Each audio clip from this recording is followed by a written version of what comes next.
Buenas, buenas, ¿cómo están? ¿Cómo andan? Buen día. Buen día, buen día, Lantos. Ari, ¿Cómo corriendo un andan? poquito para ¿Qué acá, pasó? ¿no? Ahí estamos, No, estamos ahí medio está. corridos. Ahí estamos, Buen día, Fer, buen día, Adri, ¿cómo andan? estamos Todos en alineados. cuadro. Precios, salarios y Precios tarifas. alineados. Precios, salarios y tarifas, Todo así es. Tenemos un programón hoy. En un rato va a estar Juan Grabois acá en el piso, formando parte del pase, charlando con nosotros. Y también en un rato vamos a estar hablando con Mariano Martín y con Fer Sibeira todos los detalles de las dos reuniones claves que tuvo ayer la CGT con los senadores de Unión por la Patria y con el gobierno. Pero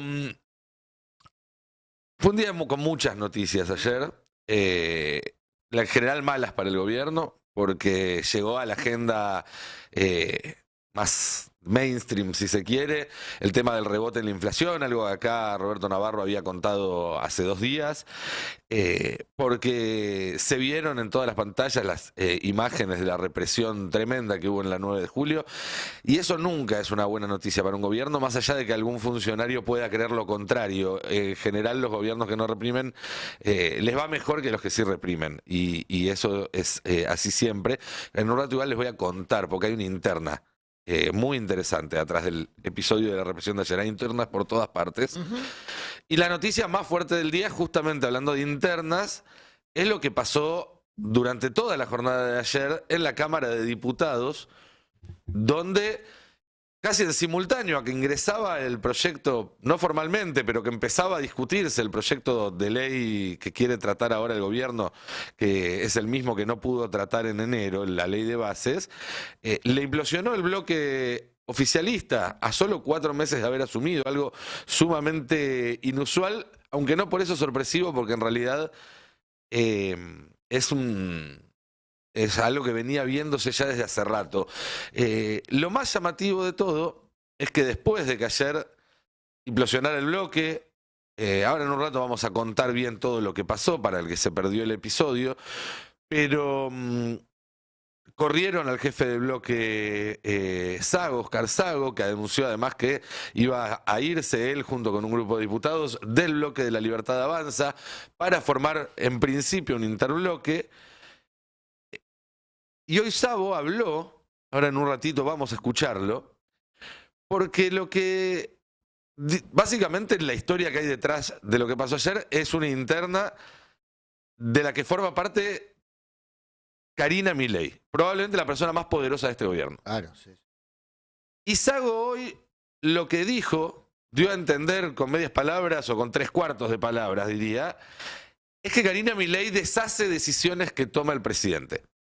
Es decir, que no gobierna Milei, sino que Milei cree que gobierna, pero después en la intermediación, una historia que se ha visto innumerables veces, no solamente en la Argentina, en todo el mundo, en obras de ficción, en la realidad, aparece una figura muy cercana a quien tiene la potestad del poder, pero que ejerce el poder en contra de su voluntad, o por lo menos pasándola por alto. Entonces, vuelve a aparecer una pregunta que es: ¿quién gobierna la Argentina? Ya no solo si Milei está apto o no para hacerlo, que asumimos que no, sino, bueno, ya que Milei no está apto para hacerlo, ¿quién es la persona que realmente toma las decisiones o las personas que realmente toman las decisiones en este gobierno? Por eso que vos decís, Nico, buen día de nuevo, es muy importante el puesto que se estaba discutiendo entre los integrantes de la Libertad Avanza, que era la presidencia de la Comisión de Juicio Político. La percepción de Karina Milei es que Marcela Pagano, que había sido inicialmente designada por Sago, es de aquel tipo de dirigente que puede tentarse con un mejor postor, ¿no? Y en el caso de un derrumbe de Milei y la aparición de un mejor postor, Pagano, que está iniciando su carrera política, podría verse tentada, como presidente de la Comisión de Juicio Político, por ejemplo, a habilitar una discusión. Sí. Cosa que es la principal potestad que tiene el presidente de una comisión. Cuando discutimos presidente de comisión, no nosotros, cuando discuten presidente de comisión, discuten 2 cosas. La posibilidad de ampliar el reparto de cargos. El presidente de una comisión reparte más cargos, por lo tanto tiene más poder dentro de las organizaciones políticas. Y después tiene la potestad de manejar la agenda. Sí. Entonces, solo con habilitar la discusión de un juicio político ponía en una situación de mucho riesgo institucional el presidente de la Nación, que ¿qué supone Karina Milei? Y esto es muy interesante. Que Bertie Venegas Lynch es mucho más leal, que forma parte de ese círculo íntimo, que lo vuelve mucho más leal a Milei que Pagano. Sí. Ahora, Bertie Venegas Lynch es el mismo que la semana pasada habló de la Argentina Estancia y expresó públicamente lo que Milei piensa del país y de su proyecto político, generándole un problemón al gobierno. Por el tema de la educación, sobre todo. Al final creo que Venegas Lynch terminó en otra comisión y quien suena ahora es Lilia Lemoyne. En finanzas. En finanzas. Sí. Quedó Lilia Lemoyne. Que, a ver, Lilia Lemoyne que rechazó públicamente a Pagano. Sí. Fue la que verbalizó. Sí. Y que es una de las personas de mayor confianza de ese bloque. No de Karina. No de Karina, pero sí de Por eso Milei. sería una anomalía que Igual- Lilia Lemoyne termine siendo la presidenta en reemplazo de Pagano, porque Karina vetó a Pagano para ponerlo a Bertie. Pero el problema es que Bertie Venegas Lynch no está en la comisión. Ahí- Habría que pasarlo de una comisión a la otra y ahí nombrarlo presidente. Se podría hacer. Eso lleva tiempo. Sí, ahí reconstruyamos un poco la historia, porque quizás alguien está un poco perdido. Esto es así. El fin de semana Milei se juntó con Sago y con Pagano y dio el ok para avanzar en la designación de Pagano como presidenta de la comisión. Eso tenía que llevarse a efecto el día de ayer y había una sesión convocada para las 11 de la mañana, si no me equivoco, con tal motivo. Acá las malas lenguas agregan, a lo que contaba recién Adri, un segundo motivo de tirria entre Karina y Pagano, que sería más de celo de hermana mayor, Bueno, hay un componente guardabosques. misógino de Karina que dentro de... Bueno, creo que estuvo acá una joven fundadora de la Libertad Avanza en la Ciudad de Buenos Aires que denunció a la Libertad Avanza, a Milei y a Karina por misoginia y otras cosas más graves, que se exigía el intercambio de favores sexuales por posiciones internas, ¿no? Una joven libertaria. Sí, Mila Surbigen. Que se fue. Y entre sus declaraciones, en aquel momento, apuntaba a este detalle, que Karina, que en general se le adjudica a Milei un rechazo a las mujeres, que existe, pero que es mucho más potente en el caso de Karina. Y que Karina tiene dos mujeres que la rodean. Una es su secretaria, que no es una secretaria privada, sino que es la segunda dentro de la secretaría, que para que la ubiquen es la que suele viajar con Karina o asistir, por ejemplo, a eventos como el de Luis Miguel. Cuando la ves a Karina está con una morocha al lado, esa morocha al lado es funcionaria pública y gana cada vez más poder. Y la otra mujer con la que Karina tiene un vínculo tenso pero amable es Peto Velo. Claro. Después, Ahora- para de contar, ¿eh? Ahora, Por me eso el parece que gabinete es lo que es. Terminemos de contar. Por eso el gabinete, perdón, por eso el gabinete es lo que es. Fíjate que la reunión de gabinete ahí, una mujer. Bullrich, además de la. Bueno, que acabas de Bullrich, es mencionar. verdad, Bullrich. 5 minutos antes de que comience la comisión, que debía justamente dejar a Pagano al frente de la Comisión de Juicio Político, llega un mail de Martín Menem, el presidente de la Cámara, anunciando que la reunión quedaba levantada. Pero Sago, presidente del bloque de la Libertad Avanza, junta el número y decide hacer la reunión igual y votar las autoridades. Se llegan a votar las autoridades. Es aprobada la presidencia de Pagano. Ahí es cuando un grupo de diputados de la Libertad Avanza, que responden a Menem y a Karina, empiezan a hacer quilombo para tratar de interrumpir el avance de la sesión. Y en ese momento les cortan la luz y cortan la transmisión de YouTube. Algo que es... Perdón, parece... no, pero es grave, parece... de republiqueta Sí, absolutamente. de sitcom, ¿no? Es el Absolutamente. segundo día consecutivo que Martín Menem corta la transmisión de YouTube. Como Lo si había hecho con... Es el dueño que tiene el botoncito para... Es una cosa Ahora, increíble. fíjate Así es. dónde está puesta la atención del dispositivo gubernamental, en la transmisión por streaming, en las redes sociales, Sí, claro. lo que llaman la calle digital, ¿no? Ahí Existís, construyen su relato. existís ellos. si estás en la calle digital, si no te corto YouTube no existís. Claro. Una vez que pasa todo eso, Sago insiste con que la reunión era válida y que ya se habían votado las autoridades, y Menem insiste lo contrario. Se convoca por la tarde a una reunión del bloque de la Libertad Avanza, donde no se lo invita a Sago, Sí.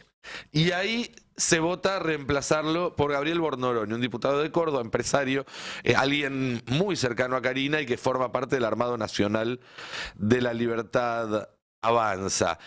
Ahí el dato a tener en cuenta es que en esa votación para elegir a Bornoroni presidente del bloque, tuvieron 36 votos. Y son 41, Son 41. ¿no? Hay 5 Es decir, que Sago logró, o que en principio lo sigan, 3 diputados de su partido, más Pagano, que quedarían dentro del mismo interbloque, pero en un bloque aparte. Es decir, cuando el presidente está contando hasta el último diputado para ver si llega a pasar su ley de bases, empieza todo ese tratamiento, ese trámite, con una ruptura importante, más del 10% del bloque que queda de alguna manera corrida. ¿Qué será? ¿La Libertad Avanza, la línea fundadora, la que van La de Sago. La de Sago. Sago integra el Movimiento de Integración y Desarrollo, vivo, ¿no? Habría que medirle los signos vitales. Claro. Y Bornoroni, si no me equivoco, es del Partido Demócrata de Córdoba, también vivo. Ojo, porque anoche Carlos Walter, que es el máximo referente histórico del Partido Demócrata, de Mendoza, pero es del mismo Partido Demócrata, le preguntaron, che, ¿es cierto que van a romper? Y Walter dijo, ni en pedo. Claro, Walter tiene una poltrona en el Banco Nación, porque acá se distribuyeron varios tickets. Sí, claro. Digamos. Entonces, aquellos que después de muchos años de remar por tickets, ¿no? Ahora consiguieron un cheque al mes. Imagínate que no lo van a andar rifando porque Sago y Bornoroni y Karina y Menem no se llevan bien. Pero ¿sabes cuál es la principal diferencia entre Sago y Bornoroni? Además de la historia que contamos por lo que importa de la comisión, también este fue un embate contra Sago al cual Karina viene queriendo correr ya desde hace varias semanas. Sago tiene un tema es personal. No, pero además de lo personal, la diferencia de Bornoroni, que venía del Partido Demócrata, y aceptó ponerse al frente de la Libertad Avanza marca Córdoba, es decir, romper con su sello anterior para construir la Libertad Avanza, ya no como un frente de partidos, sino como un partido donde la llave la tenga Karina. Lo que hizo Karina el fin de semana en la ciudad. Exactamente. Bueno, justamente Sago, que tiene el sello con el cual compitió la Libertad Avanza en la ciudad de Buenos Aires, se resiste a ese operativo porque quiere mantener su sello de goma, que le resulta muy lucrativo. Y no estaba el sábado en el boliche de Palermo. No fue invitado. Sago no fue invitado y una de las figuras fue Bertie Venegas Lynch. Claro. Ahora, a mí me llama la atención. Y Martín Menem. Vos hablabas de misoginia, pero tienen toda una historia de cómo han despedido de su entorno a personas, bueno, Maslatón es uno, Giacomini otro, no queda nadie de los que lo acompañaban en un comienzo, salvo Karina. Claro, a mí me llama la atención que una fuerza que están haciendo... además acá hay montones de lugares para repartir, la verdad, hay muchos del Ejecutivo que todavía no se completaron. Y me llama la atención que en esas circunstancias una fuerza, en vez de juntar y reunir, sea expulsiva todo el tiempo. Ayer, después de todo este escándalo, Sago fue a La Nación Más.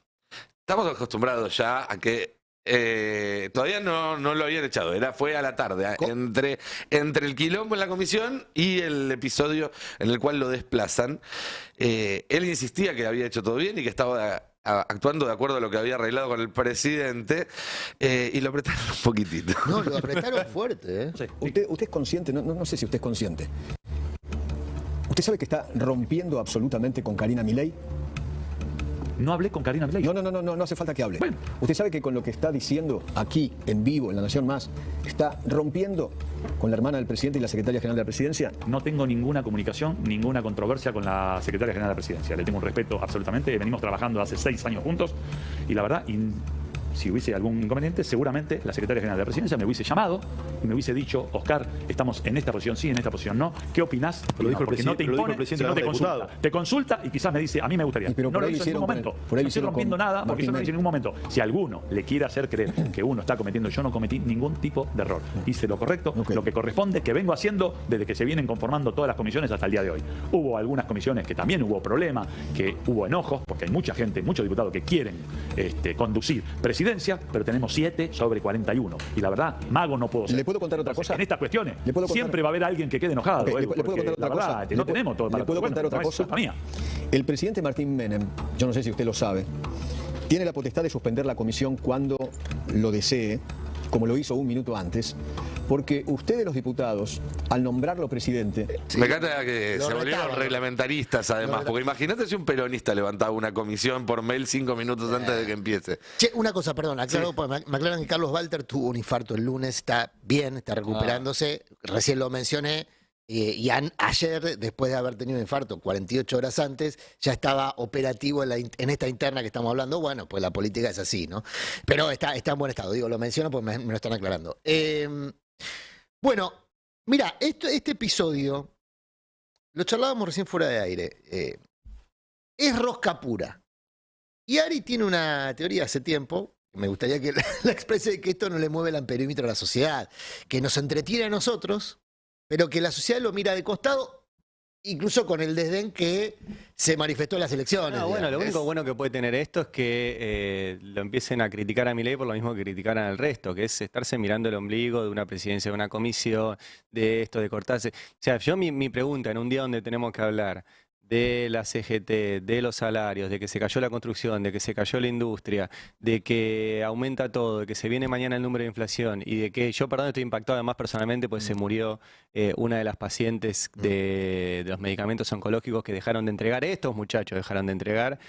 Qué sé yo, si Sago se pelea con Lilia Lemoyne y con Marcela se llama, y con Pagani, qué sé yo, supongo que va a tener algún impacto futuro por las internas de La Libertad Avanza, qué sé yo, pero me parece tan de palacio y tan poco eso. O sea, lo único bueno que puede traer es que la gente se enoje con ellos, así como se enojó con el peronismo y con Juntos por el Cambio por dedicarse a eso tanto tiempo en vez de a gobernar. Igual, a ver, pero me interesa eso. No, porque le genera una caída en aquellos que pensaron que eran otra cosa. Ahora, yo nunca pensé que eran Mientras Milei y Karina están en Miami. Mientras están con la Embajada de la Luz. Pero hay un nivel también en el que impacta, que es que estas cosas acercan el rechazo del DNU y alejan la aprobación de la ley de bases. Ojalá, bueno, eso podría ser una buena... Depende Eso cómo es se bueno. tramite Depende, claro. en el Palacio este tipo de internas, puede servir para un fin o para otro. Pero en términos de percepción social a mí me interesa mucho lo que decís, porque yo tengo la idea de que el paso siguiente a Milei es el que se vayan todos, no es el 2019, donde había más o menos un recuerdo fresco de un pasado reciente mejor. Ese recuerdo no existe hoy. Entonces, el paso siguiente, si no se construye ninguna alternativa, no es una alternativa superadora, mire, es que se vayan todos. Y si se empieza a establecer la idea de que son todos lo mismo, y al mismo tiempo la tolerancia social va cediendo frente a las agresiones permanentes que recibe el bolsillo, estamos muy cerca de una situación de caos. Quiero compartir con ustedes una encuesta. No, perdón. Milei ganó porque se vayan todos los que estaban. Que se vayan todos los que estuvieron hasta ahora. Sí. Ese fue el voto, creo yo, que por el cual ganó Milei. Se fueron todos los que estuvieron hasta ahora. Bueno, por ahí entra Milei, que ahora ya estuvo. Lo cual hasta es una oportunidad. Yo recuerdo una muy buen panorama de Nico los domingos que decía, bueno, che, dejen de pedir que los que ya estuvieron aparezcan, sino que tienen una oportunidad. Claro, por eso los nuevos, las nuevas generaciones, incluso algunos que están, como Kicillof, como Yarlora, como Grabois que viene ahora. Digo, hay nuevos que están hace un tiempo, pero que no tienen ese nivel de desgaste. Puede ser que abone a eso. Sí, pero eso no es generación espontánea, ¿eh? No es porque están ahí dando vueltas, toman el bastón de mariscal. Eso se construye. Sí. Entonces, si eso no se construye, Lo que voy es que para que se caiga al enojo es el caos. Sí, es cierto lo que dice Nico. Por ahí esto atenta contra el DNU, lo cual sería una muy buena noticia, y contra la ley base, que sería una muy buena noticia. Se va a caer el DNU y la ley base si los radicales, los gobernadores y los de la coalición cívica votan en contra. No, pase lo que pase en la Libertad Y los peronistas de Pichetto, no los descartemos. Bueno, y los peronistas de Pichetto estuvieron en Ferro, por ejemplo. Pero si hay un interbloque ahora de estos 4 o 5 disidentes de la Libertad Avanza que eventualmente podrían votar algunas cosas en contra, algunas cosas a favor, puede cambiar mucho. Puede cambiar la ley, más allá de que esté votada a favor. ¿no? Bueno, otro de los temas de ayer, ¿qué disciplina partidaria tienen? Pero, perdón, yo para presentarles un informe que tenemos hace un par de días y que tiene que ver con todo esto, tiene que ver con la tolerancia social. Lo tenemos a Mariano Martín, porque otro de los temas del día de ayer fue la CGT, obviamente, que tuvo 2 reuniones importantísimas, una con senadores de Unión por la Patria y otra con el gobierno, y publicaron además un documento. Mariano, buen día, ¿cómo andás? Hola Nico, compañeros, ¿qué tal? ¿Cómo va todo? Bien. Contanos un poco cómo lees vos toda la actividad de ayer y también hoy, que va a haber una reunión muy importante, que tengo entendido va a tener definiciones. Mira, Nico, en lo esencial, yo lo que percibo es desde anoche el inicio de una etapa nueva en el gobierno. Si nos guiamos estrictamente por lo declarado durante la reunión que mantuvieron el jefe de gabinete, el ministro del Interior y otros funcionarios, Julio Cordero, el secretario de Trabajo, y otros funcionarios, y no funcionarios, entre quienes se destacó claramente Santiago Caputo, podemos hablar claramente del planteo, del reseteo del vínculo entre el gobierno y el sindicalismo en general, que va a tener efectos, si esto de nuevo continúa tal cual se lo conversó ayer, no solo sobre la relación a nivel dirigencial, sino que también va a tener efectos en términos de política económica, porque el gobierno ayer les brindó a los dirigentes sindicales una serie de certezas, una serie de garantías que hasta ahora estaban interrumpidas 100%. Recordemos que el vínculo con la CGT de parte de los libertarios había sido inaugurado por Guillermo Francos en la campaña electoral y suspendido inmediatamente después del triunfo de Javier Milei, sin visos de reanudación hasta anoche.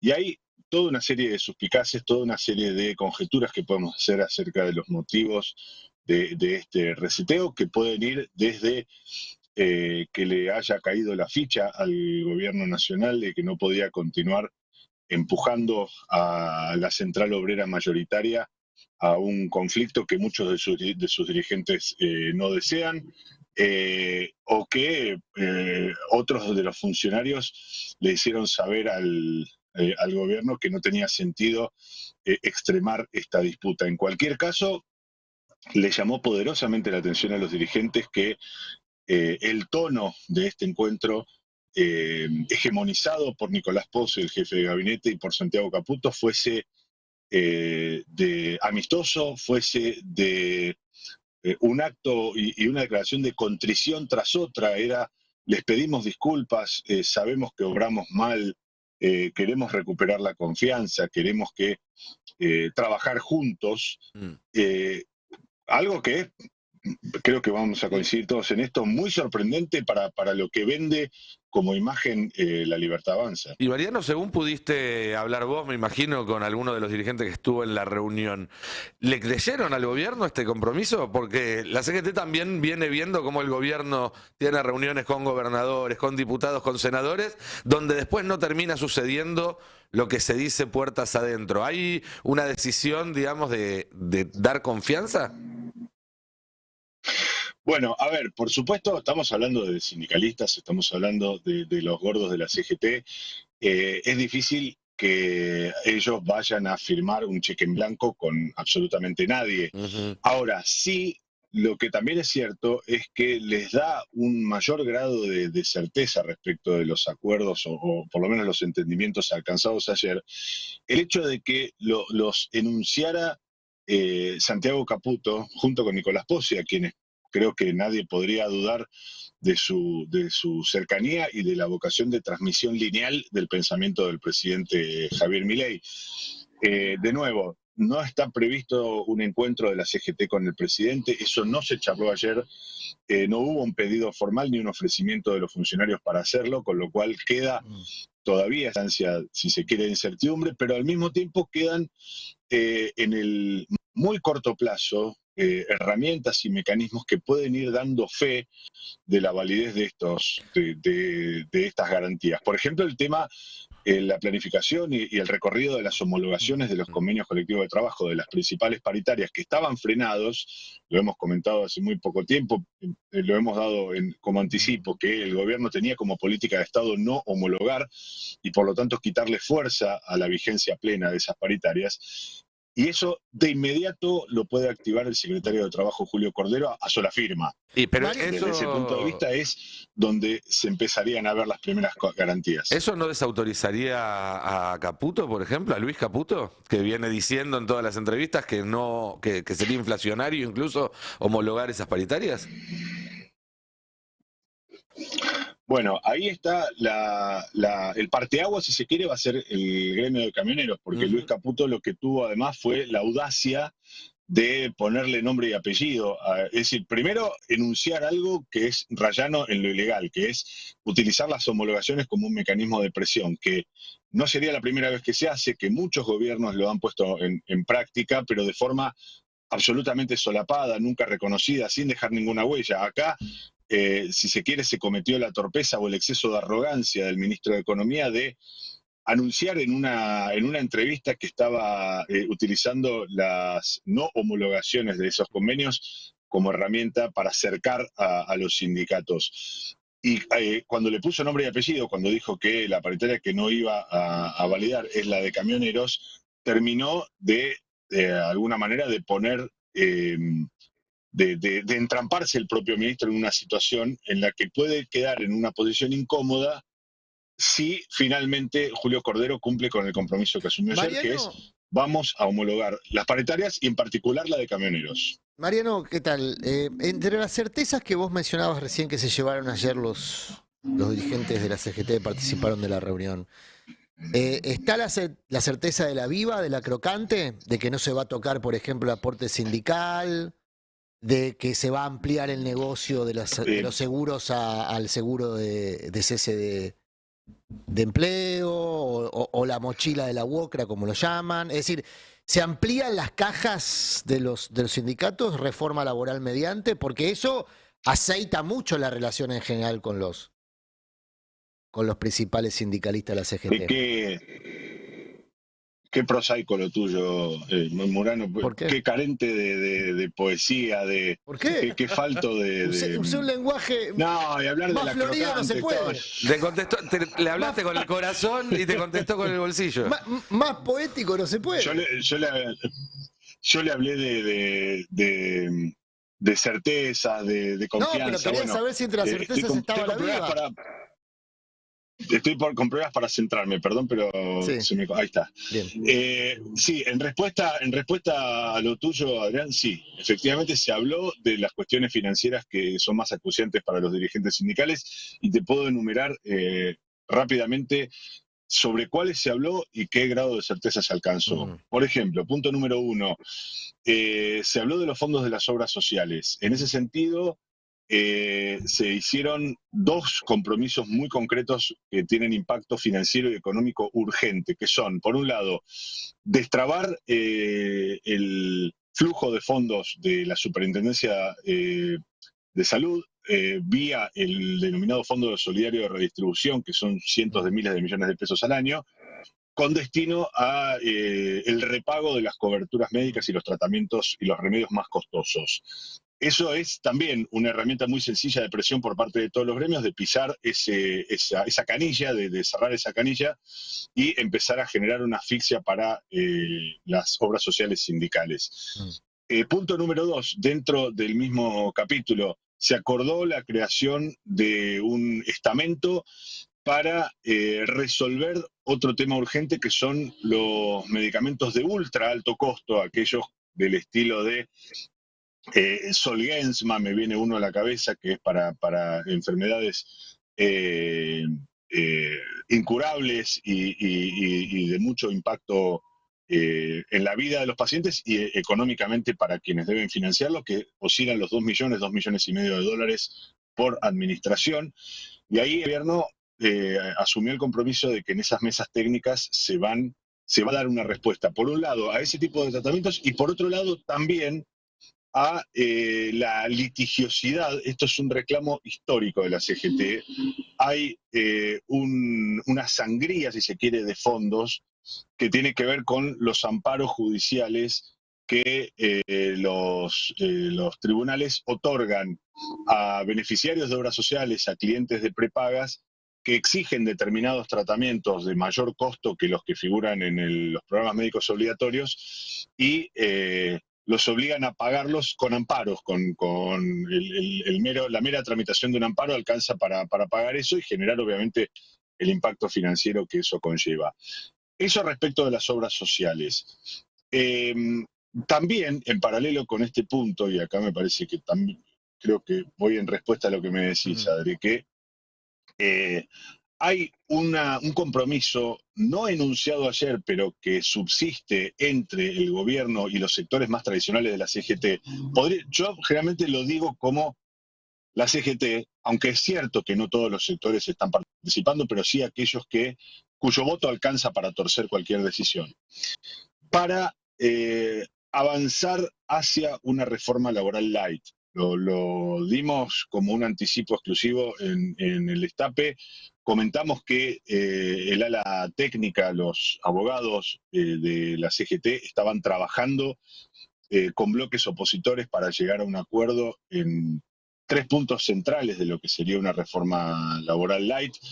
Y cuando digo light es porque en líneas generales golpea o afecta a derechos individuales, pero no colectivos, y apunta centralmente a la constitución o a la generalización de los mecanismos indemnizatorios como el de la UOCRA, o la famosa mochila austríaca, llamémosle como quieran, donde hay un autofinanciamiento en cada sector de lo que van a ser las indemnizaciones al cabo de la relación laboral, de manera optativa.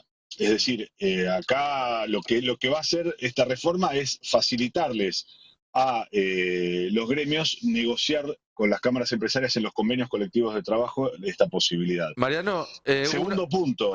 Sí. Tenemos que ir redondeando, pues ya llegó Juan Grabois, va a entrar en un minuto al estudio, pero cortita antes de que te vayas, y agradeciéndote obviamente por el reporte que es completísimo. Hoy a la tarde ¿va a haber novedades respecto a movilización, a paro? ¿Se reúne la CGT? Esto, digo, ¿lo de ayer puede ir en detrimento del plan de lucha que se estaba hablando o van por carriles separados? No, lo de ayer sin lugar a dudas va a tener un impacto muy, muy concreto sobre lo que se decide esta tarde en el Consejo Directivo de la CGT, que se va a estar reuniendo a partir de las 14 horas. Ahora, si eso conjura una posibilidad de paro nacional por 24 horas, es todavía una incógnita, y te la respondo con un dato muy reciente. Ni los propios dirigentes de la CGT podían anticipar antes de anunciar el paro del 24 de enero que se iba a dar esa medida de fuerza, y se dio en la primera reunión que se concretó. Bien. Dicho esto, me parece que los avances en términos de diálogo y de compromisos alcanzados ayer entre el gobierno y la CGT permiten inferir que hoy los sectores tradicionales, los gordos y demás, van a tener una palabra muy concreta planteando prudencia. Eso no quita que va a haber, y todo indica que va a ser así, una gran movilización el 1 de mayo por el Día del Trabajador, que al mismo tiempo, siendo el propio 1 de mayo, ojo, va a ser un feriado, con lo cual no va a tener esa colisión respecto de el protocolo antipiquetes. Son todos temas que se van a estar desarrollando a partir de un ratito en la CGT. Clarísimo. Mariano, mil gracias por el completísimo reporte y nos vemos acá en el estudio uno de estos días. Abrazo, gracias. Un gran abrazo. Estábamos en contacto con Mariano Martín contando todo lo que había sucedido, la reunión que tuvo ayer la CGT con el gobierno nacional, y ya está con nosotros aquí en los estudios del Destape Juan Grabois. Juan, buen día y bienvenido. ¿Cómo andás? Buen día, muchas gracias. Bienvenido. Me siento el reemplazo de Navarro. Si querés rotamos, te sentás acá. Puedo editorial. Editorializar, si quieres. Sí, claro. Bueno. Por favor. No, vamos a hacer la pregunta. Una cosa respecto a esto que me gustaría preguntarte de entrada. El 1 de mayo es una manifestación, el 1 de mayo forma parte de la tradición, digamos, de conmemoración por la fecha, pero no tiene aroma a medida de fuerza. Es el famoso paro dominguero, que en otros años se hablaba como crítica a la burocracia sindical. ¿Es inteligente ir con cautela en estas circunstancias como aparentemente va a ir la CGT frente al gobierno, Juan? A ver, lo primero que te quiero decir es, yo soy muy, muy respetuoso de las estructuras orgánicas de la clase trabajadora. Hay sindicatos que tienen una actitud más, lo que tradicionalmente se dice, combativa, hay otros que tienen una actitud menos combativa. Toda organización sectorial tiene que defender intereses específicos de sus representados, y la dirigencia, que está muy bastardeada y te gusten o no, los secretarios generales son en general producto de una forma de democracia distinta a la democracia liberal. Y cuando uno ve en las provincias, las regionales de la CGT, que a mí me ha tocado ir mucho, uno ve, de la CGT, de las CTA también, uno ve una gente extraordinaria, muy del pueblo, que tienen un sentido de realidad que yo por lo menos valoro. Tampoco me gusta opinar desde la política, y hoy mi rol está en la política partidaria, en la política institucional, desde que fui precandidato a presidente, un poco antes incluso dejé de estar en las estructuras de dirección de la UTEP, aunque mi corazón siempre va a estar ahí, por una filosofía que tenemos nosotros de que hay lógicas que son convergentes pero diferenciadas. La lógica del movimiento social, para darte un ejemplo, ayer que los compañeros hicieron una extraordinaria manifestación, y yo no quiero ponerme en el victimismo de la represión, creo que lo que hay que reafirmar es el coraje de esa gente que fue a pelear por el pan que le sacaron de la mesa a los chicos, y a mí me llena de admiración y de orgullo haber sido parte y haber sido fundador de ese espacio. Pero si Petovelo o cualquiera de esta gente hubiese levantado el teléfono para convocar una mesa, resolver el problema de la comida, resolver el problema de las cooperativas, resolver el problema de las obras en los barrios populares, resolver el problema del campesinado, de la agricultura familiar, de los pueblos originarios, la obligación de la dirigencia es poner por encima la reivindicación de su ámbito de representación que el ánimo de combate que tienen los dirigentes. Es decir, la falta de un diálogo sincero y fructífero es lo que genera una reacción natural frente a una agresión permanente. La incógnita es si lo que ayer ocurrió en la Casa Rosada fue un diálogo sincero y fructífero. ¿Vos te referís a la CGT? Claro, porque veníamos hablando de ese diálogo. Bueno, no escuché la parte anterior. La verdad es que no lo sé. Tengo más información sobre los compañeros de la UTEP, que es el sector de la economía popular. Pero, mira, el plano de resistencia fundamental, o por lo menos uno de los fundamentales a la estrategia integral de Milei, que incluye la miseria planificada, el saqueo de los recursos, la famosa batalla cultural y la destrucción de nuestra soberanía monetaria a través de la dolarización, la mejor forma de frenarla es enfrentando la licuación de la masa salarial. Si ellos no pueden licuar la masa salarial de los laburantes del sector privado, del sector público, del sector popular, de los pasivos que son los jubilados, del salario indirecto que son los servicios públicos, no pueden definir su plan de sometimiento. Y en ese sentido, los métodos de lucha y de diálogo, confío mucho en la tradición del movimiento obrero, que aunque venimos de unos cuantos años de degradación de la masa salarial, supieron sostener a lo largo del tiempo, incluso en momentos peores que este, los derechos laborales de los trabajadores argentinos por encima del resto de los países latinoamericanos. Es cierto que estamos viendo una latinoamericanización acelerada de la clase trabajadora de nuestro país, y cuando digo clase trabajadora me refiero desde un directivo de una pyme hasta el más humilde de los cartoneros. Es cierto, esto viene sucediendo hace por lo menos 7 años y se ha acelerado tremendamente con la devaluación sin compensación de Milei, pero tengo confianza en las estructuras basales del movimiento nacional, en la columna vertebral, que es el movimiento de los trabajadores, que hoy no se circunscribe a lo que históricamente se llamó el movimiento obrero organizado, sino que tiene como elemento fundamental a los trabajadores y trabajadoras de la economía popular. La escalada represiva de ayer, ¿crees que tiene que ver con que el gobierno está menos holgado ya a 4 meses? y que por eso tiene que ser más disciplinador, más ejemplificador ante estas acciones, o a qué lo atribuís? Y siempre cuando disminuye el consenso aumenta la coerción.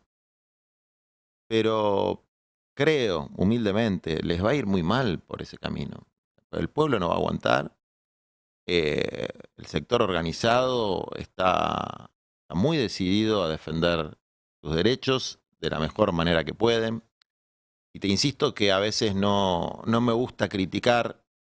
Lo hacía por ahí con mayor soltura cuando yo estaba en el frente de batalla, en la trinchera, poniendo el cuerpo, yendo preso, etcétera. Porque es muy fácil decirlo cuando no es tu cuerpo el que va al frente, ¿no? Cuando vos no vas a recibir los gases, las gomas, los golpes. O sea, ahí están mis compañeros y gente que quiero y admiro de toda la vida. Estuvieron ayer bancando los trapos. Yo los apoyo de todo corazón y los amo. Pero no me atrevería, ni en el caso de la economía popular, ni en el caso de los trabajadores del sector público y del sector privado, a plantear qué es lo que hay que hacer. Sí creo y percibo que Caputo decía algo así como que las prepagas le declararon la guerra a la clase media. Sí. ¿Dijo eso? Bueno, yo creo que ellos le declararon la guerra a los pobres y también a la clase media, que ahora buscan desviar la atención hacia sus socios, porque Caputo firmó ese decreto de necesidad de urgencia que liberalizaba los precios de las prepagas. Sabemos por experiencia mundial que liberar de manera absoluta los precios no es una forma razonable y lógica de garantizar una conducta apropiada por parte de los grandes empresarios. Eso no pasa ni acá, ni en Estados Unidos, ni en ningún lado. Entonces, claramente la guerra la declararon el gobierno, cerrando las puertas a un diálogo. Yo no conozco el contenido del diálogo, pero sí celebro que exista, porque vivimos en una democracia y si hay diálogo intersectorial, puede haber una salida democrática, si se quiere, con sus más y sus menos, a una crisis socioeconómica que va a empeorar. Y si se mantiene una tesitura represiva, coercitiva, demonizadora, va a haber mucho conflicto, ¿no? Y eso es inevitable. Creo a veces el conflicto cuando se exterioriza tiene, bueno, algunos factores positivos. Cuando el pueblo lucha y está en la calle, en general las cosas empeoran menos o mejoran. Tiene otro factor positivo que a veces es difícil de explicar, pero cuando la bronca y la frustración no salen afuera, explotan adentro y eso deriva en enfermedades de salud mental, en violencia intrafamiliar, en violencia en los barrios, en que se bajan las barreras de contención contra la narcoestructura, que va penetrando más como alternativa, muy entre comillas, laboral, como garante de lo que el Estado no da, como fuerza de choque paramilitar contra los movimientos sociales y los curas, villeros, que son los que están en los sectores más humildes. Entonces yo me alegro mucho que la gente salga a la calle y que salga con un espíritu de enfrentar la represión con la resistencia pasiva, es decir, sin atacar, pero sin dejarse pegar también. Ahora, Juan, recién vos hablabas de que bienvenido el diálogo con el gobierno. Ahora, ¿se puede habilitar un diálogo sobre reforma laboral mientras el gobierno no habilita el diálogo de que va a frenar los despidos, los tarifazos, la represión? Porque el comunicado ayer solo habla de reforma laboral, no hablan de frenar los despidos y de frenar la caída del salario. Mira, desde la política, mi rol, por ejemplo, es la confrontación frontal con el gobierno de Milei. En todo, porque su proyecto de país es destructivo. Es decir, y a mí me preocupa más algo que sucede en la política con los gobernadores, que también los entiendo, que se está dando un fenómeno que es básicamente un mal en espejo al centralismo porteño, que es la balcanización de la República Federal. Es decir, la ciudad portentosa que aplasta a la Argentina profunda es un horror que nos ha hecho mucho daño. Pero la balcanización de las provincias y que cada una negocie en una suerte de mercado persa como si fueran sindicatos, me preocupa. Ahora bien, frente a un mal mayor, y esto depende de la sabiduría de cada dirigente, la responsabilidad de los que representan intereses materiales concretos de los laburantes es minimizar ese mal. Entonces, eso es una evaluación que yo no tengo la información suficiente para hacer. Si negociando se va a obtener un mejor resultado que confrontando. Pero a cualquier instancia de diálogo, las organizaciones sectoriales, desde mi punto de vista, tienen que participar. Vos básicamente estás planteando que el problema es que quienes tienen que hacer política se están comportando como organizaciones sectoriales y se le exige a los sectores que se pongan al frente de la política, que se hagan cargo de la política. Ese es un problema que viene allá lejos y hace tiempo. Ya me acuerdo en la época de Macri, que yo sí estaba en la UTEP, en la dirección de la UTEP, la CETEP era en ese momento, y era uno de los negociadores. Y la verdad que lo hice muy bien. Obviamente no fui yo solo, fue un colectivo de... ¿Y cuál era mi rol? Mi rol era derrotar políticamente a Macri, no, mi rol era contribuir a que salga la ley de barrios populares, que después, a partir de una muy buena gestión que hizo... A ver, primero, la ley de barrios populares salió por unanimidad, pero fue un proyecto que se redactó con funcionarios del PRO.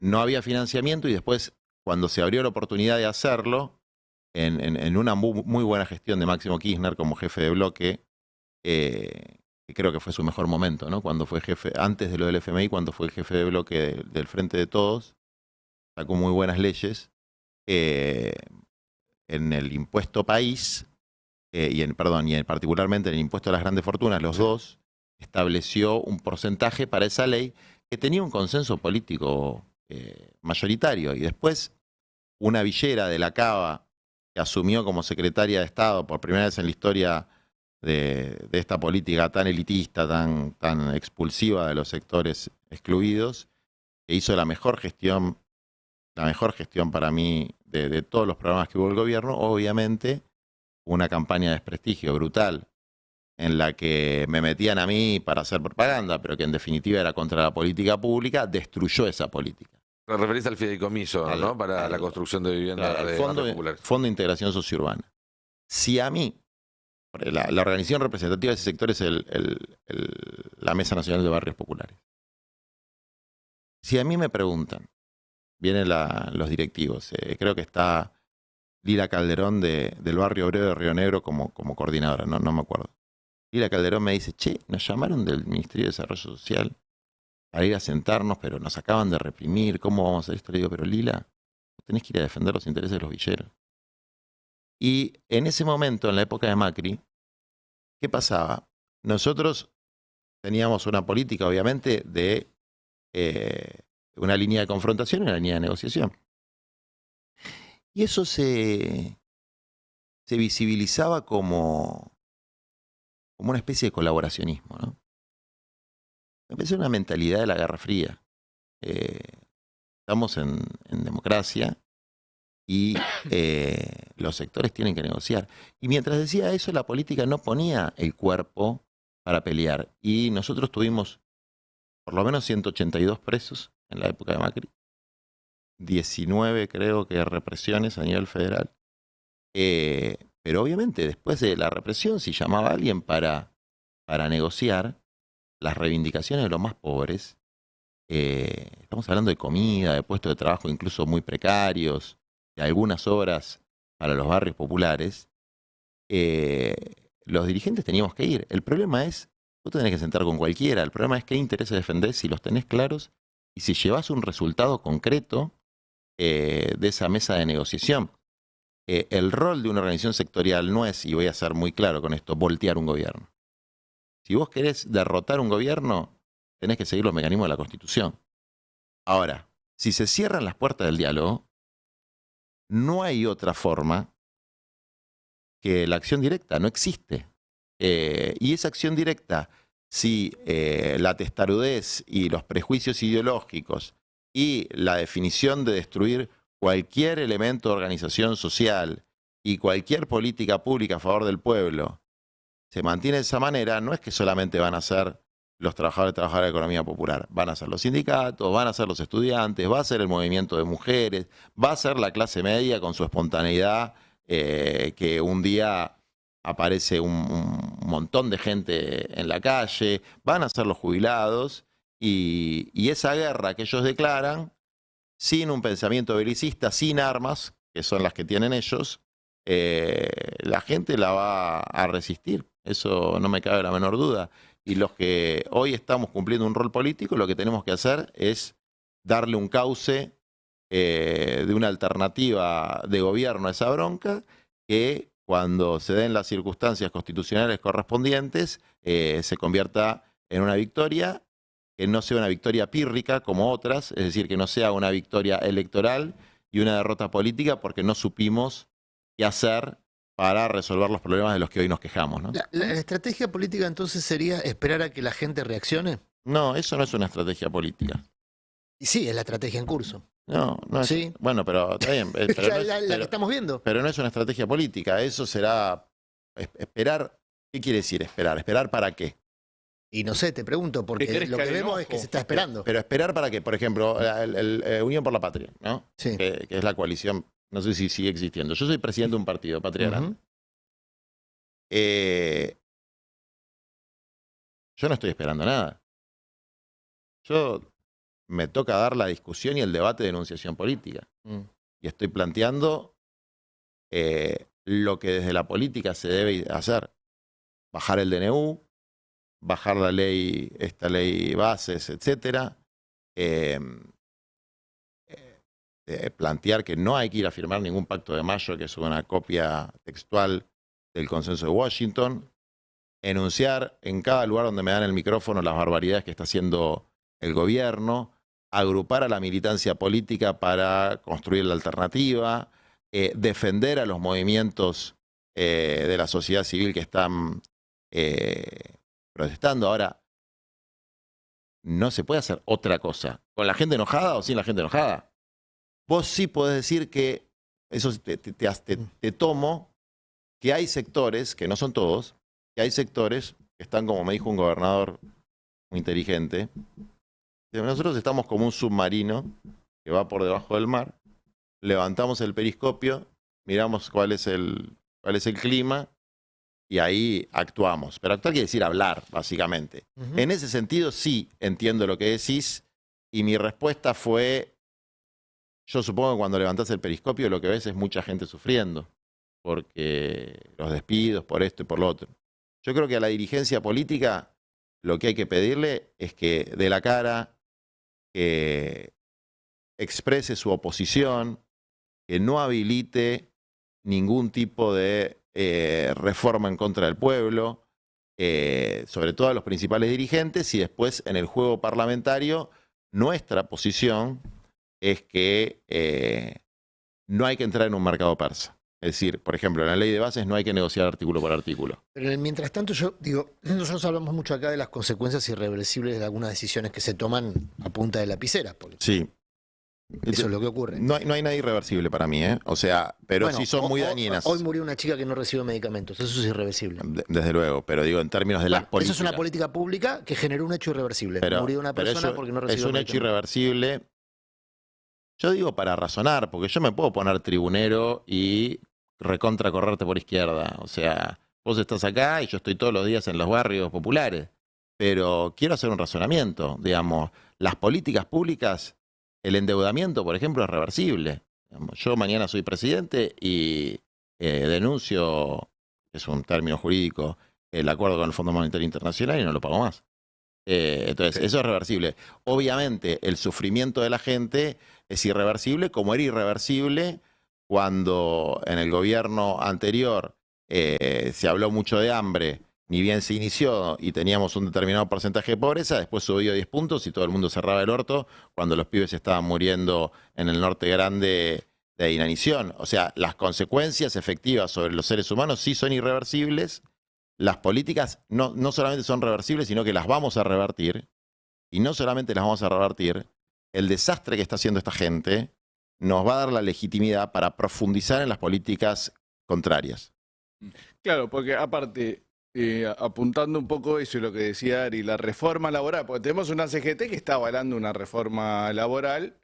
Ayer, lo que contaba recién Mariano, una reforma laboral light o lo que sea, en un gobierno de ultraderecha. Pero claro, en este contexto que decís vos, los tipos tienen una reforma laboral que le pusieron por decreto. Sí. Ahora están negociando otra con los bloques dialoguistas. Y vos sos CGT, ¿qué hace? Bueno, trato de buscar cuál es la reforma que equilibre un poco los intereses. Pero, claro, de última está cediendo, siempre va a ser. Mira, la verdad es que yo no vi cuáles son los acuerdos de ayer, si hubo algún acuerdo. Dudo que la CGT acepte, esta CGT completa, acepte una reforma laboral regresiva. Dudo que esta CGT, que está además trabajando de manera conjunta con las dos CTAs y en algunos casos con la UTEP también. Ahora vos decís, la evaluación sobre si hay que aceptar el mal menor, o sea, dar un paso para atrás para después tomar impulso, o si hay que enfrentarlo abiertamente en el terreno sindical con el costo que eso tiene en términos de, no es un paro nada más, que hacer un paro en el sector público más o menos sencillo, hacerlo en el sector privado, te jugás el puesto de laburo de la gente. Es hacer un paro, es pelear, es enfrentarse a lo que ayer se enfrentaron mis compañeros. Bueno, esa evaluación, es una evaluación entre los fines y los medios, cuál es el medio más adecuado para tal fin. Yo no voy a caer en lo que hace muchos años la derecha neoliberal y el progresismo elitista, que es en desacreditar a las organizaciones de la clase trabajadora, digamos.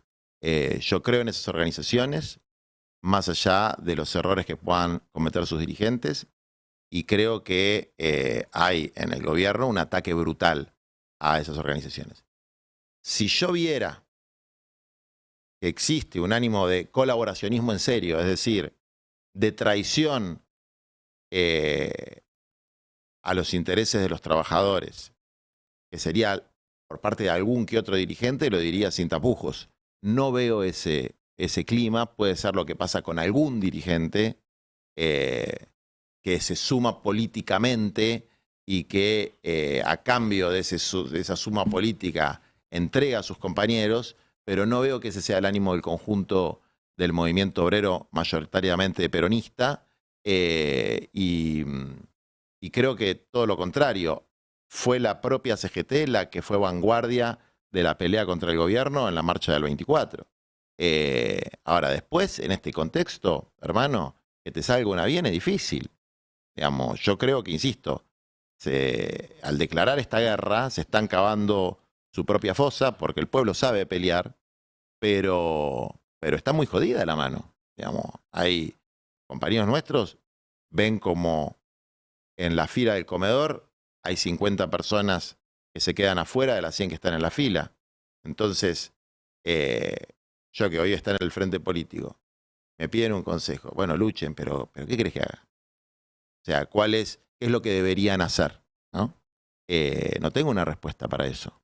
Sí, pelear, buscar las mejores tácticas, las estratégicas, tratar de abrir la mesa de negociación, porque hay que darle... ¿No está balcanizada eso que dijiste antes? ¿No está balcanizada también la oposición a este gobierno? La oposición política sí, la oposición social no.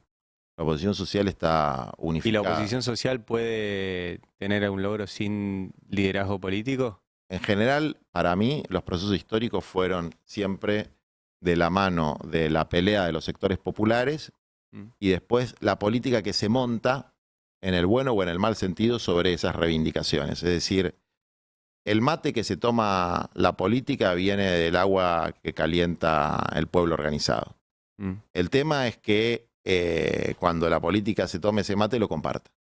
Es decir, lo comparta con el pueblo, no se quede el poder por el poder en sí mismo.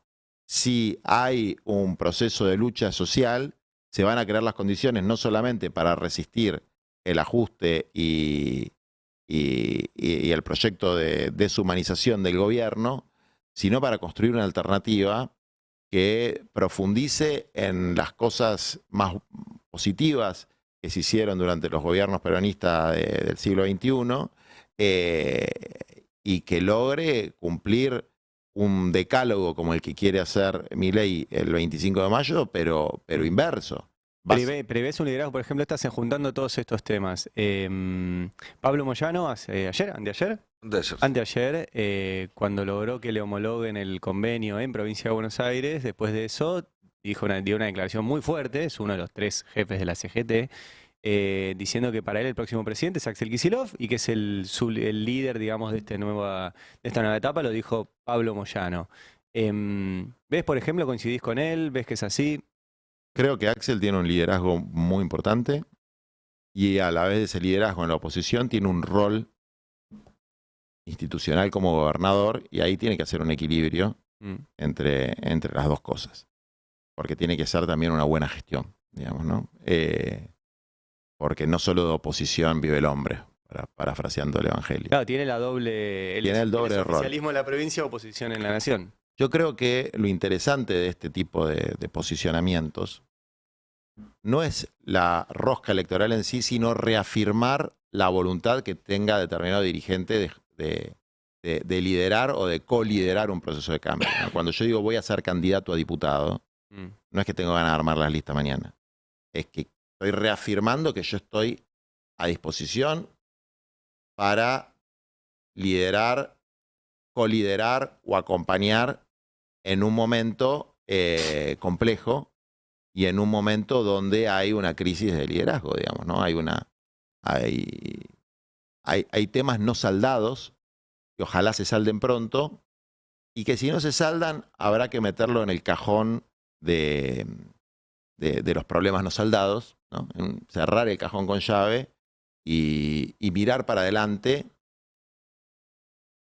sobre todo los que compartimos un programa o un proyecto de país. Es que el punto es ese. ¿Hay un norte en común en todo el espacio que fue Unión por la Patria en las elecciones del año pasado? El principal problema del Frente de Todos, el antecesor de Unión por la Patria, es que no tenía programa. Por eso. Unión por la Patria no tenía un programa muy claro. Vos fíjate cuando terminó la interna con Massa, yo tenía 3 puntos. Básicamente el programa de Tierra, Techo y Trabajo, que implica la reforma agraria, que en el siglo XXI quiere decir algo distinto que en el siglo XX, pero que la tierra sea de quien la trabaja, para los arrendatarios, sobre todo los quinteros que producen las frutas y las verduras que comemos y que están tan caras, entre otras cosas por los arriendos, que son 50.000. La tierra para vivir, para 1 millón de familias, que es un cálculo aproximativo de la necesidad de lotes con servicios que hay para que la gente se lo pueda construir. Ni siquiera es darte una casa, es darte un lote y un kit de autoconstrucción para que puedas arrancar. Y la institucionalización de la economía popular con maquinaria, infraestructura y un salario complementario para 5 millones de personas. Bueno, terminaron las PASO, nosotros sacamos 1,5 millones de votos y lo único que pude acordar es que se abra el registro de solicitantes de lotes con servicio. Y que yo sepa, es la única política concreta que hubo, digamos, como propuesta, que es, bueno, los que estén inscriptos acá a lo largo de 4 años van a recibir un lote con servicio.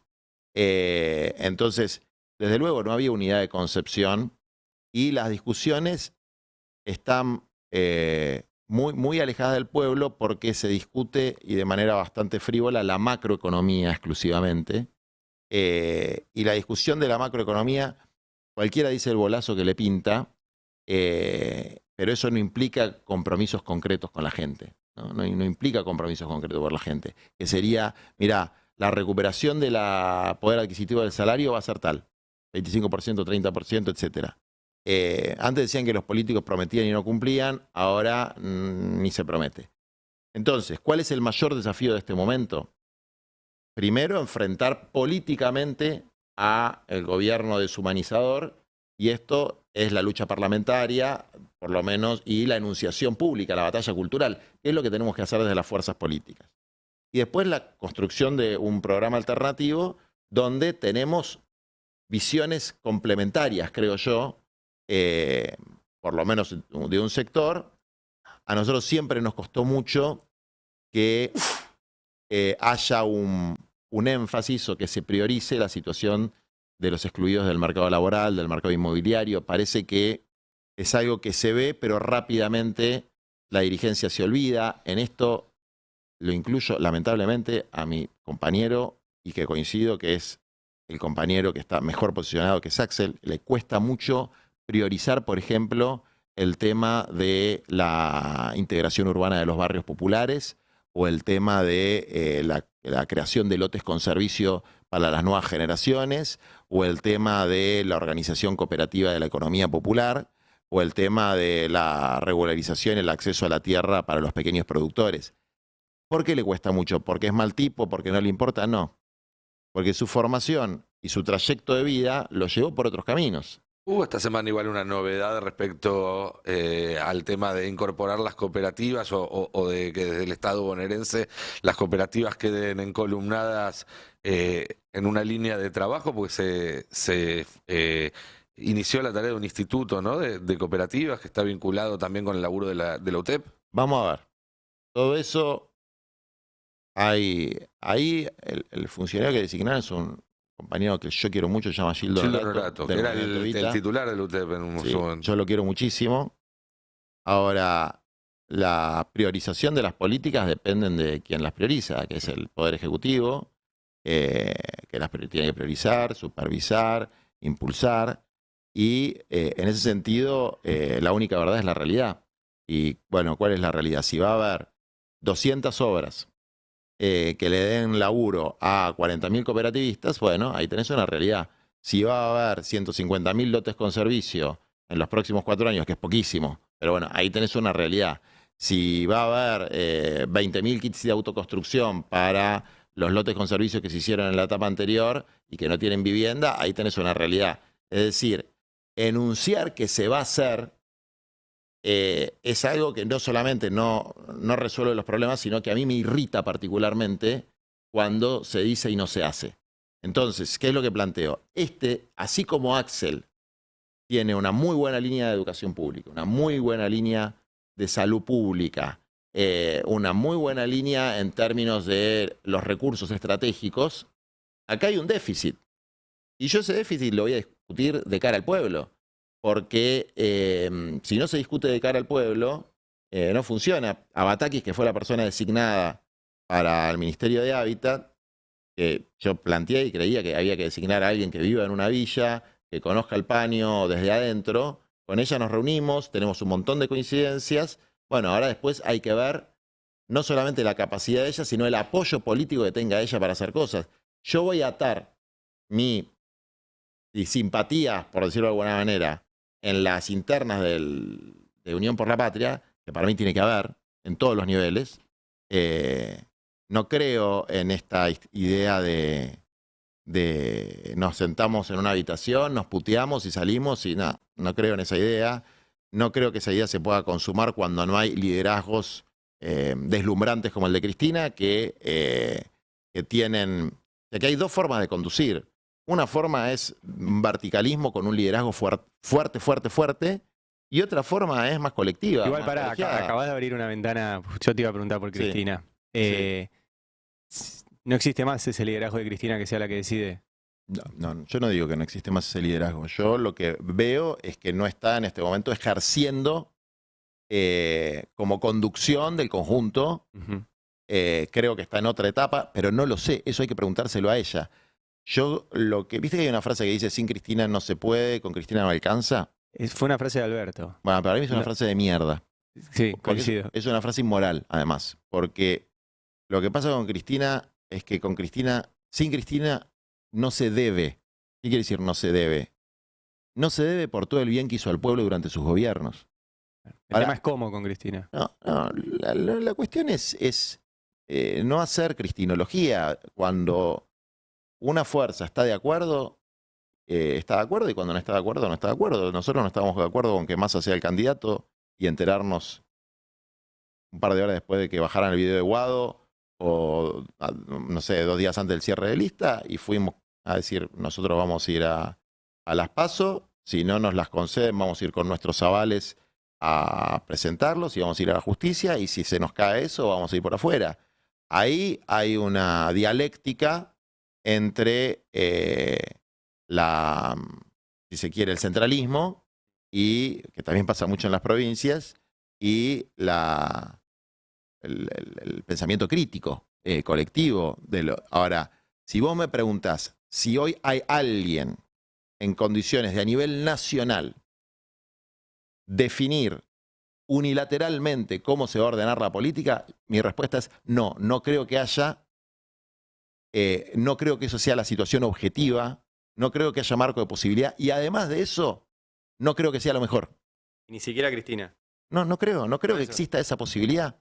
Creo que hay una etapa de barajar y dar de nuevo. Ahora, lo que no se puede hacer, lo que es una enormidad, uno puede criticar tácticamente, y yo lo hago y lo hice públicamente, las 3 elecciones en las que Cristina tuvo alguna participación de candidatos a presidente. Scioli, que ahora es un libertario converso, Alberto, que dirigente peronista de la capital de segundo orden, que además había estado, bueno, no importa.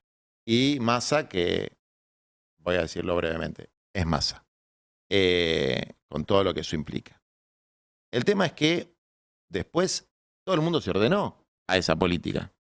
Entonces, después anda a llorar a la iglesia. Ahora, Juan, Sí. Y para ir redondeando, porque sabemos que te tenés que ir, aunque la charla está buenísima. El problema del peronismo en los últimos años, ¿no fue justamente un exceso de tacticismo y una falta de una estrategia? Creo que es parte del problema, sí, pero es un problema colectivo. No es un problema de un sector. Y nosotros, por lo menos desde que yo estoy presidiendo el Partido Patria Grande, lo que planteamos son 3 elementos. El primero es el plan quinquenal.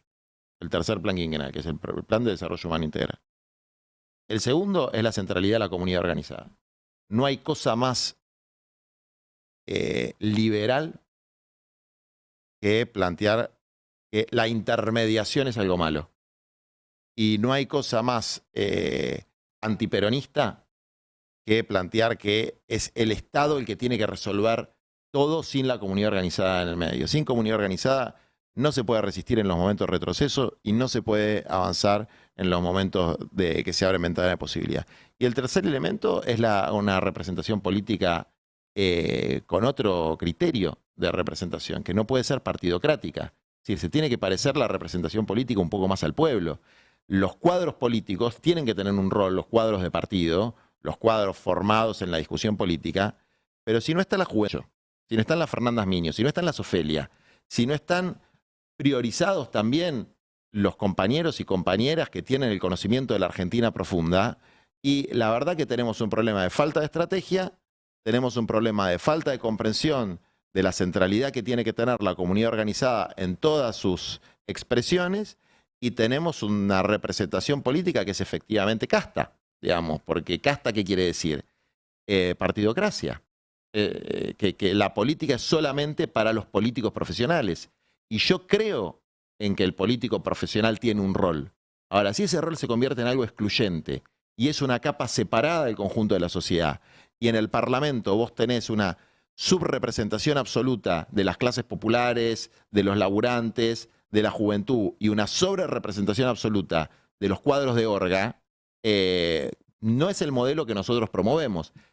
Ahora, todas estas cosas que yo te estoy diciendo y el contenido del plan de desarrollo humano integral que nosotros planteamos, con temas polémicos como la reforma agraria, la economía mixta con el sector popular adentro, institucionalizado, como la integración urbana como prioridad, con la distribución de tierra para vivienda a gran escala, como la recuperación de todos los recursos estratégicos en empresas mixtas que sean nacionales y provinciales. Todo eso, no hay un consenso y habrá que discutirlo, y yo quiero discutirlo, debatirlo y dirimirlo de cara al pueblo, no en 4 paredes. Muchísimas gracias, Juan, por esta charla y gracias por haber venido al pase. Muchas gracias a ustedes. Bueno, nos quedan unos minutitos en el estribo del pase. ¿Quieren que les cuente una de malos contra malos? Dale, dale.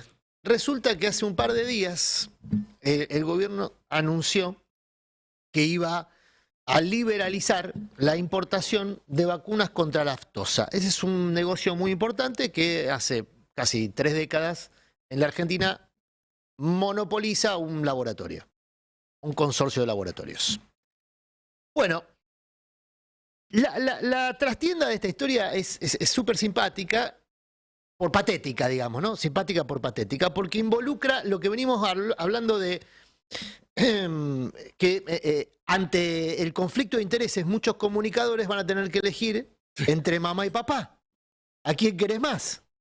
Al gobierno, que algunos comunicadores apoyan y respaldan vívidamente, o al sponsor, que en general trasciende los gobiernos. Digamos. Bastante fácil la elección. Bueno, depende cuáles sean tus convicciones. Digamos, si priorizás tu bienestar material, probablemente elijas por el sponsor. Si tenés convicciones en materia de ideas y tus ideas son coincidentes con la del gobierno, tal vez no. Pero, claro, en esa colisión, ¿qué pasó? La empresa que hace muchos años prácticamente monopoliza la provisión de vacuna aftosa en Argentina es Biogénesis Vago, ¿no? Familia Roemers, familia Sigman, por mencionarlos con nombres propios. Son de las fortunas más importantes de la Argentina. Lo miro a Ari porque en general él suele tener el monitor de las fortunas. Sigman Vago sí. En su momento hizo una celebración de su cumpleaños, se llevó un avión entero de gente a Marruecos, ¿no? Marruecos, ¿no? Roemers. Pero son la misma. Tienen todos más o menos la misma cantidad de recursos. Bueno, ese negocio está muy vinculado a decisiones de Estado. ¿Por qué? Bueno, porque para poder competir en ese mercado tenés que abrir la importación. Venía habiendo una discusión entre un lobby, el lobby ganadero, que está en etapa de campaña, pidiendo bajar costos de los insumos. El principal insumo, o uno de los principales insumos del sector ganadero, es justamente la vacuna contra la aftosa. La vacuna contra la aftosa es central porque es la que permite que la Argentina exporte la carne. Y hoy el principal negocio de la producción ganadera es la exportación, más que el mercado interno.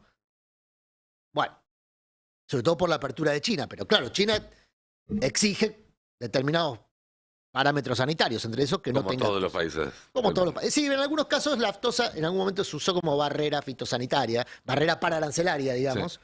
Pero bueno, China exige determinados estándares. Bueno, cuestión que en esta discusión entre un lobby, curiosamente, el lobby fue encabezado por una legisladora radical de la provincia de Buenos Aires, Salvatierra, que es productora ganadera, y que envió una carta en su doble condición de productora ganadera y diputada radical en la provincia de Buenos Aires a la Secretaría de Agricultura para que se abra la importación de vacuna contra la aftosa. Otro proveedor posible es un proveedor brasileño, que es el que rápidamente salió a decir: yo estoy en condiciones, Lo tengo. Antepelito. Claro, Thermovax es la empresa local que importaría la vacuna del Brasil. En un minué bastante coordinado, la Secretaría de Agricultura dijo: bueno, podría ser, déjame charlar con el otro actor es Biogénesis Vago, y en el medio se mete el Ministerio de Economía, que como venimos contando acá, tiene a una persona muy interesada en el negocio ganadero, que es el número 2 de Caputo. De Caputo. Digamos, ni más ni menos, que tiene esta empresa llamada Invernea, que financia producción ganadera. Bueno, ¿qué ocurrió? Adorni, en sus discursos en sus mañaneras, que no son como la de AMLO, pero tienen un poquito más tarde tienen otro tipo de contenido. Adorni mencionó que se iba a abrir la importación de vacunas contra la aftosa de Brasil. Esta empresa Thermovax iba a tener esa habilitación. En el medio un lío grande en el SENASA, porque una es polivalente o cuatrivalente, la otra es bivalente. Pero claro, la apertura de la importación, que se supone que está dentro del ideal libertario, generar competencia, generó cortocircuito entre los comunicadores que tienen que elegir entre mamá y papá, el sponsor o el gobierno, el ideal libertario Es que pobrecitos los tironean mucho. o el sponsor. Y fíjate lo que le pasó al pobre Luis Majul, que tuvo que salir a elegir entre mamá y papá. Veámoslo. Empresa argentina que se llama Tecnovac, con B corta, asociada con una multinacional francesa, quiere quedarse con el negocio de las vacunas contra la aftosa. Negocio millonario. Entonces, para hacerlo, en vez de competir, manda su lobby y acusan, por ejemplo, al laboratorio Biogénesis Vagó de cartelizarse junto a otras 2 empresas para monopolizar el negocio. Argumentan estos lobistas que venden una vacuna tetravalente, es decir, contra 4 cepas de la aftosa, cuando se necesita solo una bivalente. Es muy técnico, ¿no? Pero vos vas a entender. Y dicen que venden la vacuna demasiado cara. Tecnovac, esta empresa, quiere desplazar a Biogénesis. Es muy técnico, pero vos vas a entender de la gacetilla. Es vos vas a entender. Es muy técnico, pero vos vas a entender. El mensaje que le mandaron por mail. Le escribieron a Majul y Majul leyó. Espectacular. Bueno, espectacular. Es la respuesta de Biogénesis Vago al lobby de Termo. Por eso decía, es una de malos contra malos. Acá hay dos corporaciones haciendo lobby para su propio negocio. ¿Cómo termina esta película? Termina ayer con Biogénesis Vago emitiendo un comunicado a sus clientes diciendo lo siguiente: queremos comunicar que la empresa mantuvo en los últimos días reuniones con distintas entidades del agro, funcionarios y organismos del gobierno para tratar el tema de la comercialización de la vacuna antiaftosa. En función de dichas conversaciones decidimos hacer un esfuerzo de acompañar la baja de la inflación, dejando sin efecto el último incremento de precio, lo que significa una reducción del 23% del precio en nuestra vacuna, la vacuna Biotalgem, que es la vacuna contra la aftosa. Es decir, que al final de 3-4 días de intensísimo lobby, que se abrían las importaciones, vamos la competencia, viene lo brasileño, no, que el otro malo, finalmente Biogénesis Vago, que tiene el monopolio efectivamente de este negocio hace 30 años, precio. Bajó 23%. Porque la gestión Adorni, viejo. Vamos, Adorni. Y pobre Majul quedó patinando en el aire porque hizo lobby participó del lobby contra la importación, pero al final el sponsor tuvo que bajar el precio. Ahora, ojo. ¿Le bajó la pauta también? No lo sé. No bueno, tal vez, ojo. Esto viene con refuerzo. Bajar el precio tal vez afecta. ¿La pauta es monovalente o es bivalente? Bueno, yo lo que digo es, atención con esto, porque esto ocurre en muchos ámbitos, ¿no? El gobierno es un ¿cómo se llama? Vergel de conflictos de intereses. Y pobres los comunicadores en las últimas semanas ya tuvieron el de las prepagas y ahora se les sumó el de la aftosa. Y hablando de historias de malos contra malos, les puedo contar también la interna que hay atrás de la represión de ayer.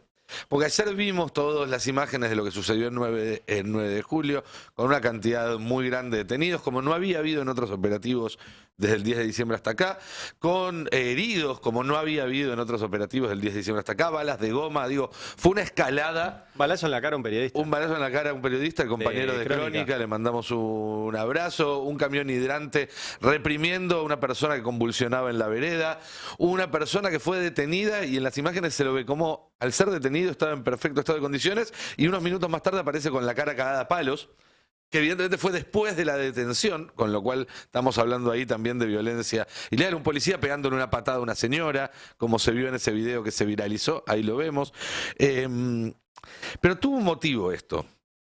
Y es un motivo que se remite a una interna que arrancó en enero del año pasado, cuando no sé si ustedes se acuerdan que Larreta, que por ese entonces parecía esos maratonistas que van primeros y van trotando así, salvando a los costados, que ya festejando que iban a ganar, anunció que incorporaba algunas figuras de otros sectores del PRO a su gobierno.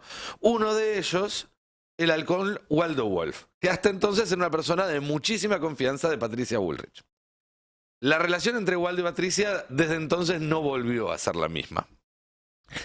Y de hecho esto se notó cada vez que hubo algún operativo conjunto en la ciudad de Buenos Aires, donde se acusaban unos a otros de haber sido los que causaron los quilombos. Bueno, esto viene entonces de larga data. Pero además, Patricia Bullrich está armando en la Ciudad de Buenos Aires pensando en ser candidata en el 25 para ser candidata a jefa de gobierno en el 27. Lo cual es problemático para el actual jefe de gobierno, Jorge Macri, que en el 27 pretende ser reelecto por alguien que forma parte de su misma fuerza política. Hasta la última vez que nos fijamos, aparece este desafío. Bueno, además de todo esto, Waldo cree que Patricia Bullrich está atrás de la seguidilla de fugas en las comisarías de la Ciudad de Buenos Aires que hubo en las últimas semanas. ¿Sí? Que Bullrich, a través de sus vínculos con la policía de la ciudad, que ha sabido construir, o promovió, o al menos se encargó de que tuvieran cierta periodicidad y de cierta difusión. Y por eso ayer, cuando aparece esta movilización, que había sido una movilización menos anticipada que otras, justamente para evitar los controles que hace siempre Bullrich, que no permite ingresar manifestantes de la provincia a la Ciudad de Buenos Aires, ve una ocasión para devolverle las gentilezas a Patricia. Y entonces, ¿cuál es la orden? La orden de Waldo fue: hay que hacer un operativo rápido y enérgico para liberar en tiempo récord la 9 de julio antes de que llegue la federal a coparnos la parada. Hay quien reprime. Y de hecho, eso, digamos, es lo que explica por qué la violencia fue más alta y se destapó más rápido que otras veces, o que las marchas anteriores que había habido en circunstancias similares, pero además explica algo que pasaba y que lo contamos acá al aire, que al mismo tiempo que estaba comenzando la represión, los grafos en los canales de televisión decían: la policía de la ciudad reprime, no está la federal, y en las redes hubo toda una movida organizada de: Patricia Bullrich, dejaste solo a Waldo Wolf, ¿por qué no está la federal colaborando con la ciudad? Si fuera por ustedes, los piqueteros cortarían las calles, como pasó durante los 4 años que fuiste ministra de Mauricio Macri. Así que ahí hay otra de malos contra malos, que en este caso tiene un efecto muy concreto en los manifestantes. ¿Cómo está el internismo, no? En todos lados. Sí, pero las internas con armas me preocupan más que las internas sin armas. Por supuesto, pero el realmente pobre Ari, que no le gustan las internas. Mirá la cara. En esta sí, además espero que no estén vaciando las cárceles para meternos a nosotros, porque Waldo Wolf nos quiso meter en cana. Eso también es cierto. A mí, a Navarro y a Franco Misraji nos pidió 6 años de cárcel el hombre por hacer... Todavía no nos pidió disculpas, estoy esperando. Pero... Por lo menos ya no es presidente de la Comisión de Libertad de Expresión. Ahora es peor, ahora es el jefe de la policía de la ciudad donde vivo. Parece que mete presa gente. Sí. Claro, o sea, como presidente de Libertad de Expresión, qué sé yo, me podía denunciar. Ahora es el ministro de Seguridad de la ciudad donde yo vivo. Y todavía no nos pidió disculpas por habernos querido meter en cana, cosa mucho menor a lo que hizo ayer, que fue reprimir Así es. a la gente y meterle un balazo en la cara a un colega. Así es. El personaje.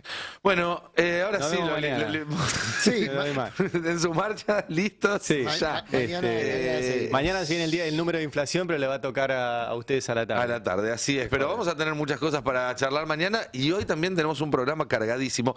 En minutos nada más va a estar acá en el piso Julieta Weisgold. Quizás el nombre no les suene tanto, pero es de las personas más lúcidas que está hoy analizando y leyendo la política argentina. Es abogada, es especialista en comunicación política, fue parte también de los equipos del PJ en las elecciones del año pasado, y tenemos realmente ganas de charlar a ver cómo está viendo ella, porque un poco también lo que quedó de la charla recién con Juan Grabois, faltan ideas, ¿no?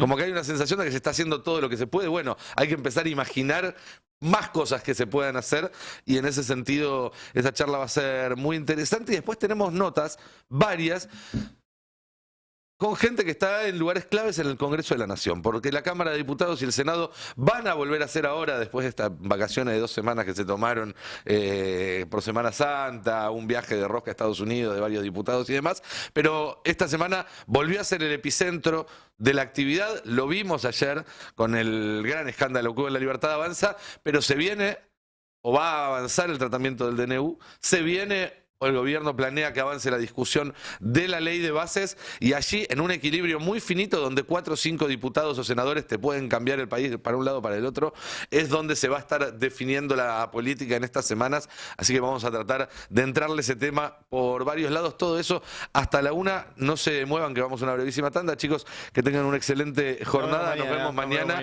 Y nosotros ya venimos después de esta tanda cortita, de menos de 2 minutos. No se vayan.